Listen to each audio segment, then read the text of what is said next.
José Manuel, aquilo que disse o vice-presidente surpreendeu-te? De alguma forma surpreendeu, mas basicamente porque estávamos todos à espera, porventura erradamente, que ele fosse explicar um pouco qual a estratégia negocial dos Estados Unidos, que na véspera tinha sido aberta, digamos assim, também para uma surpresa geral, que não devia ser muito surpresa geral, porque de alguma forma, em vez de terem sido 24 horas, foram 24 dias, o tempo que demorou entre a eleição de a tomada de posse de Donald Trump e o telefonema com Putin.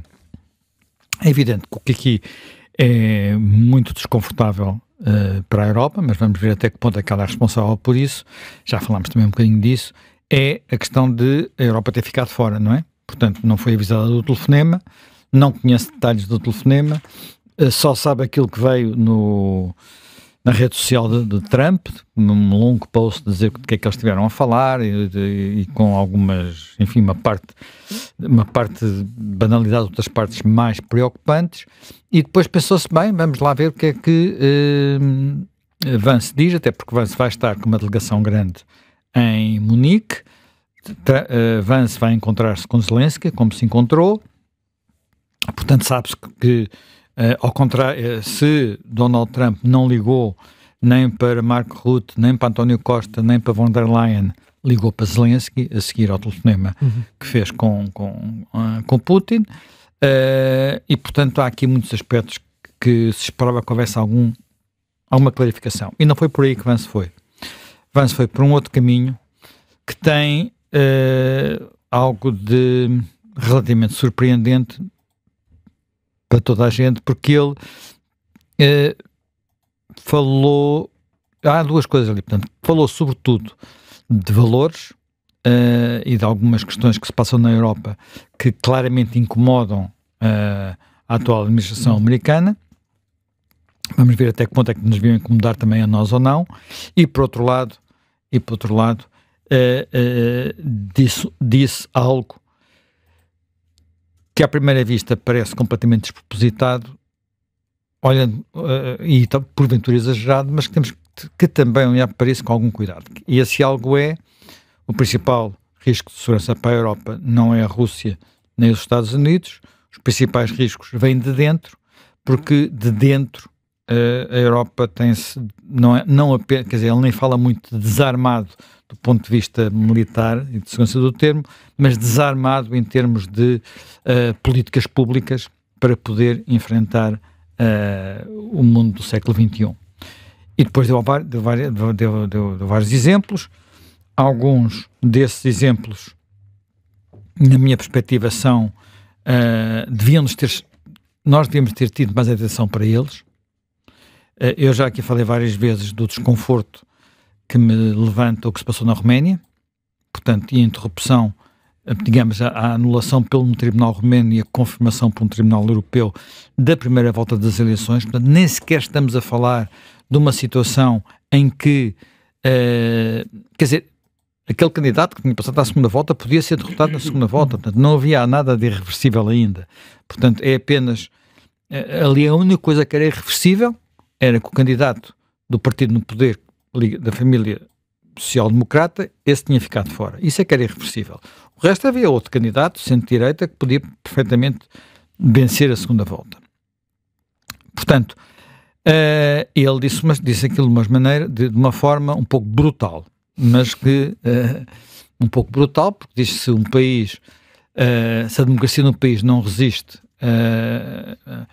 a trolls da internet que gastam 100 mil euros ou 100 milhões de euros, nem sei qual é o valor exatamente, mas não é nada especial, não é? Em termos mundiais não é nenhum valor especial. Qual é a solidez desse tipo de democracia? E de facto há aqui um problema, quer dizer, qual é a solidez de uma democracia que não resiste a algo, olha, quer dizer, e depois há algo que se fez sempre. Quer dizer, países que interferem através de propaganda, não é de meios militares, é através de propaganda e de financiamento de outros partidos em países ao lado, sempre aconteceu. Aconteceu-nos em Portugal. Aconteceu-nos em Portugal, assim, ao 25 de Abril, a União Soviética financiou o PCP, a Alemanha financiou os três partidos democráticos. portanto, através de fundações, através de, porventura, de formas mais transparentes à Alemanha do que o PCP, porque isso era menos transparente, isso era habitual. Dir-se-ia, era nos tempos da Guerra Fria. Sim, era nos tempos da Guerra Fria, mas ainda hoje acontece. De alguma forma, ainda hoje acontece. Nós, portanto, sempre aconteceu em várias frentes, em vários domínios, e não é por isso que de repente se anulam eleições. Portanto, essa questão é preocupante, até porque ele chamou a atenção para um aspecto que eu não, confesso, não tinha dado por ele, tive que andar à procura, e nas buscas que fiz, pareceu-me que nem ele falava de um, eu acho que até foram dois, os antigos comissários europeus, que resolveram dizer que achavam muito bem o que se tinha passado na Roménia, como era preciso que se acontecesse uma coisa parecida na Alemanha. A Alemanha tem eleições para a semana, não é? Se acontecesse uma coisa parecida na Alemanha, a lei da Europa tinha que se impor. Portanto, na Alemanha estamos a falar da AfD, que está em segundo lugar nas sondagens, não vai ganhar as eleições, portanto, não, tudo indica, não é? E não creio que as sondagens se enganem na Alemanha, mas vai ficar muito próxima do poder. E, portanto, eu não tinha ouvido não tinha dado para essas declarações, já percebi, enfim, segundo o Guardian, foram de um antigo comissário chamado Thierry Breton, um francês. Segundo o ChatGPT, que também lá fui perguntar, são declarações feitas numa língua que eu não percebo, que é holandês, feitas pelo famoso Timmermans, aquele antigo comissário europeu, vice-presidente da Comissão, que depois agora foi candidato pelos sociais-democratas holandeses e perdeu as eleições na Holanda. Não sei quem é que fez estas declarações exatamente, porque eu não consegui ir ao original, portanto, mas pelo menos, mas o sentido foi sempre o mesmo. Ambos pronunciaram claramente sobre a Roménia. Se ambos pronunciaram nos mesmos termos sobre a Alemanha, não consegui tirar a limpo, mas há aqui alguma coisa. Depois houve claramente algumas imprecisões no discurso de Vance relativamente aos números da imigração na Europa, que não duplicaram, como ele diz que duplicaram, mas enfim, cresceram bastante, e outras questões que eu diria de detalhe. Mas aqui o essencial de facto é que ele chamou a atenção para questões que têm a ver com um tema sobre o qual a Europa e os Estados Unidos já estão a divergir há bastante tempo, e, portanto, não é uma novidade da administração Trump, que tem a ver com a liberdade de expressão e, em particular, a liberdade de expressão nas redes sociais. Portanto, sobre isso já tem havido divergência, a divergência é anterior, e atravessou também a administração Biden sem grandes problemas. Portanto, nós temos claramente uma situação em que Europa e Estados Unidos estão aparentemente, eu digo aparentemente porque já quero voltar um pouco ao passado, aparentemente a caminhar em direções diferentes. E há claramente coisas que estão a ir por caminhos diferentes. Alguns que podem ser conjunturais e outros que são estruturais. O que aqui é, digamos, mais estrutural? O que é mais estrutural é a economia. Portanto, a economia europeia claramente perdeu importância e peso relativamente à economia dos Estados Unidos e vai continuar a perder esse peso e essa relevância. Portanto, só para se ter uma ideia, nos últimos 50 anos, portanto, recuando a 73, e 73 nem é um ano muito bom porque é um ano da crise do petróleo, fazendo a comparação entre 73 e 2023, em 1973 a economia europeia pesava 30% do PIB mundial, da riqueza mundial. Atualmente pesa 17%. É quase metade. Sim, quase metade. Em 50 anos. Em 50 anos. Em 50 anos. Em 50 anos o peso da economia, o que a Europa vale no mundo em termos económicos, caiu para quase metade. Portanto, temos de ter noção disso, não é? E os Estados Unidos? Nos Estados Unidos valia já valia um bocadinho mais do que na Europa, portanto, a Europa valia 30%, os Estados Unidos valia 32,7% e caiu para 26%. Portanto, caiu também em termos de peso por causa da Índia e da China, sobretudo o crescimento brutal da Índia e da China, mas em termos comparativos é uma queda de 20%. A Europa é uma queda de quase 50%, não tem nada a ver uma coisa com a outra. Quando olhamos para o que valem as economias, portanto, só para também se ter uma ideia do que é que estamos a falar aqui, de facto, há neste momento, em termos de valor, em termos de produção, duas grandes economias, que é a americana, portanto, números de 23 também, 27 trilhões, eu nem sei bem, isto nem sei bem, são milhões de euros, 27 milhões de euros, e em segundo lugar já a China, claro, com quase 18 milhões de euros. O primeiro país europeu é a Alemanha, sem surpresa, 4,4. Portanto, 4,4 compara relativamente aos Estados Unidos com 27,4. Quando vimos por aí abaixo, verificamos que a Índia já está à frente do Reino Unido e da França. Portanto, e agora outro aspecto que também é muito relevante, gastos militares, porque estamos a falar de segurança e defesa, temos de ter noção do que é que se passa. Quando falamos de gastos militares, e até falamos dos tais 5% do PIB, os Estados Unidos não gastam 5% do PIB com a indústria militar, e isso também é um problema, daqui a bocado já vamos, também queria fazer uma referência a isso. Os Estados Unidos gastam, isto continua a usar dados de 2023, porque 2024 não há ainda, não é? São os mais recentes. Gastam 3,4% do PIB. Portanto, quando eles pedem, vocês têm que gastar 5%, há algumas pessoas, mas vocês não gastam. Problema, isto corresponde a 916 mil milhões de euros. 916 mil milhões de euros é 4 vezes o PIB português. 4 vezes o PIB, mais ou menos. Portanto, um bocadinho menos. Um bocadinho de 4 vezes. A China, que está a crescer muito depressa, é o segundo. Mesmo assim, não chega ainda a um terço dos Estados Unidos. Não chega ainda a um terço dos Estados Unidos. São 296 mil milhões de euros.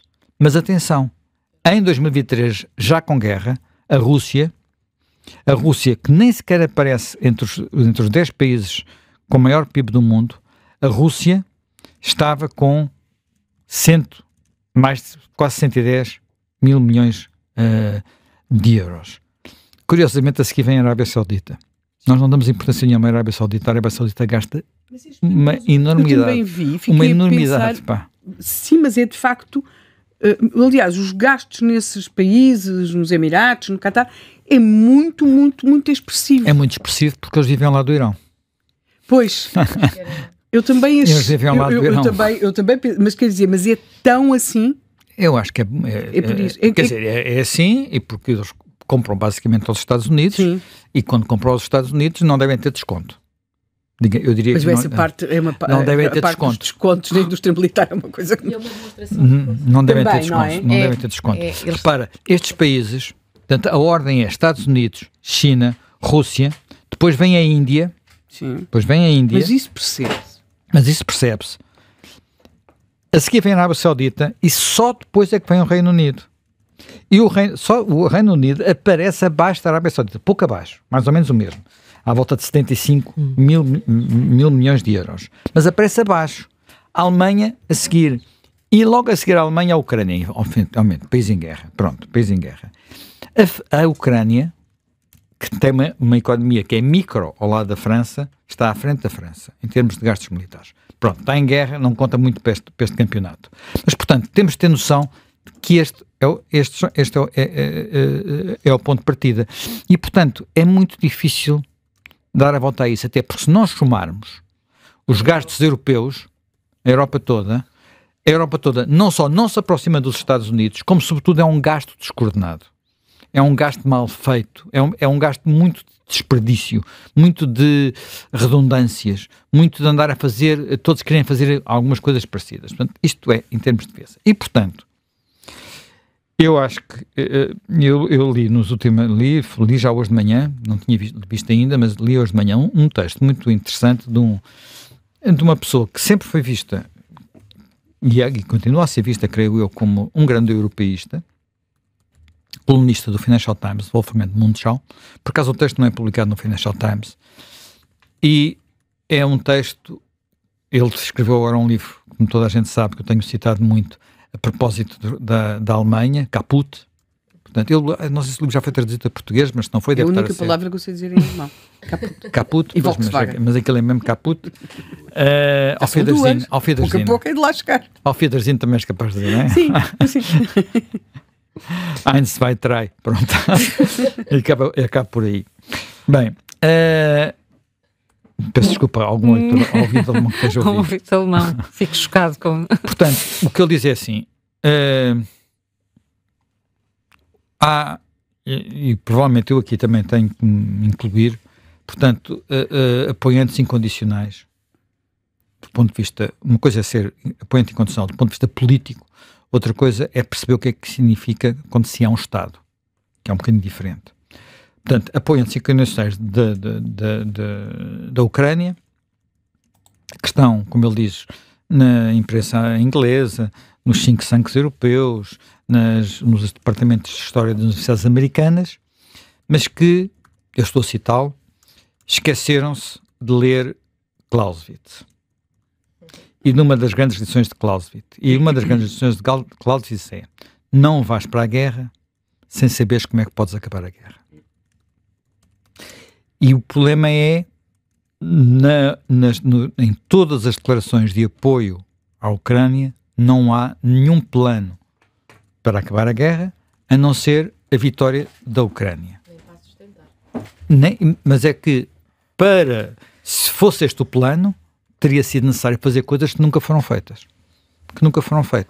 Portanto, isso é de facto o grande problema. Portanto, aquilo que o Wolfgang Munchau diz a seguir é murro no estômago. E basicamente é: a guerra tem que acabar porque a Ucrânia perdeu a guerra. A Ucrânia não consegue fazer mexer aquela frente de batalha, portanto, consegue aguentar-se, mas neste momento está todas as semanas, todos os meses a ficar para trás, porque, e isso é a parte que ele acrescenta a seguir, porque para haver uma vitória da Ucrânia era preciso que a Ucrânia tivesse sido equipada. E a primeira coisa que começou a faltar à Ucrânia, como todos nos recordamos, não são os F-16, não são os HIMARS, nem os ataques, nem essas coisas todas. São obuses. Obuses. E enquanto a Rússia até à Coreia do Sul foi buscar obuses e passou a ter uma economia de guerra, nenhum país europeu, nem os Estados Unidos mudaram para uma economia de guerra. Nenhuma fábrica não foi feita nenhuma encomenda a nenhuma fábrica para garantir que os obuses eram fabricados. E sem obuses, numa guerra de trincheiras como está a ser aquela, sim, nós sabemos, aquilo que determinou o fim da Primeira Guerra Mundial, e esta guerra tem muitos aspectos parecidos, foi que a Alemanha, na primavera de 1918, fez uma grande ofensiva para ver se conseguia quebrar a linha da frente e o impasse na linha da frente antes dos americanos chegarem em força. Os americanos já vinham ao caminho. Estavam a começar a entrar estavam a começar a instalar-se, não é? Já estavam cá, mas ainda não tinham travado batalhas. E porquê que a Alemanha fez... Quer dizer, repara, a Alemanha já tinha resolvido o problema a leste, tinha feito o acordo de Brest-Litovsk com os russos, portanto já estava livre do leste, trouxe as tropas do leste para o ocidente, para tentar quebrar a linha da frente. Ainda fez uns avanços grandes, voltou a haver uma batalha no Marne, já muito perto de Paris, mas não conseguiu quebrar a linha da frente. E a partir daí percebeu: nós não vamos conseguir derrotar o poderio industrial dos Estados Unidos, que foi posto a andar, posto a mexer. Portanto, aí, quer dizer, ainda conseguimos balancear com o Reino Unido, que tinha tinha uma economia de guerra completa, com a França, mas com os Estados Unidos não é uma questão sequer de homens, não é de homens, é indústria. indústria. Portanto, e desse ponto de vista, a Europa e os Estados Unidos também, até agora, portanto, Biden não o fez, nunca o fez, e Trump sabemos que não quer fazer, desse ponto de vista, não quer fazer. Portanto, e por isso nunca deram os apoios necessários. E desse ponto, e por isso, a situação é como é que, neste momento, é com os dois lados cansados, mas apesar de tudo, quer dizer, é que nem sequer as sanções à Rússia foram aplicadas até ao fim. Nem sequer as sanções à Rússia. Não se cortou logo o gás e o petróleo todo. Não se cortou. Quer dizer, não se fez, nem sequer isso se fez, que era o mínimo dos mínimos. Não se congelaram e apropriaram os depósitos dos oligarcas espalhados por esse mundo todo. Uns bocadinhos, umas sanções aqui e acolá. Isso nunca foi feito. Houve sempre receio, houve sempre medo. Portanto, quando não se deram à Ucrânia, aquilo que a Ucrânia fez foi um milagre ucraniano. Foi um milagre ucraniano. Portanto, um milagre ucraniano na resistência à primeira operação à invasão, não é? Portanto, e também, em parte,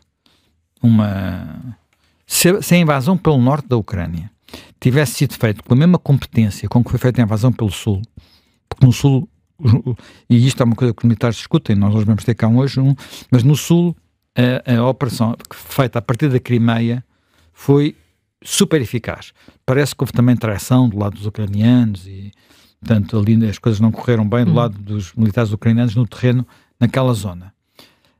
E no norte foi aquela coisa acharem que eles podiam ir pela estrada todos com os tanques em fila pirilau, desculpem lá o termo, isso não lhes acontecia nada. Portanto, e depois deu aquilo que deu, como todos vimos, apesar de termos uns generais portugueses que diziam que era como